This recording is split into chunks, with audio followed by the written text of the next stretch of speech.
नमस्कार, डायमंड महाराष्ट्र माझ्या न्यूजमध्ये तुमचे स्वागत आहे. महाराष्ट्र राज्याचे महसूल मंत्री चंद्रशेखरजी बावनकुळे हे भारतीय जनता पार्टीचे जरी असले तरी आजपर्यंत त्यांनी कुणामध्ये भेदभाव केलेला नाही, जातीभेद कधी केलेला नाहीये. मराठा ओबीसी या वादात फार काही ते कधी पटलेले नाहीयेत. पण जेव्हापासून मुख्यमंत्री पदासाठी त्यांचं नाव चर्चेत आलं तेव्हापासून मात्र त्यांच्यावर टीका व्हायला लागली.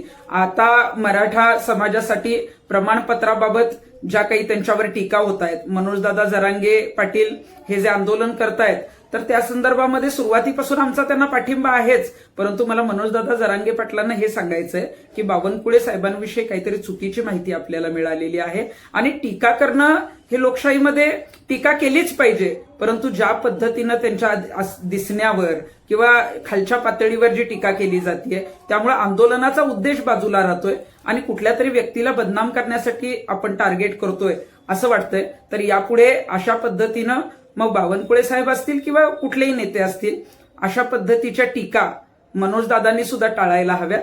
आणि चंद्रशेखर बावनकुळे साहेब यांना मी अनेक वेळा भेटलेली आहे, कधीही भेदभाव न करणारे.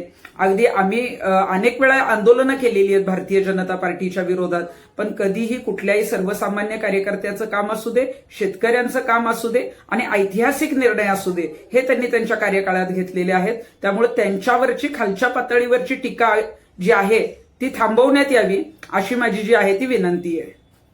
नमस्कार.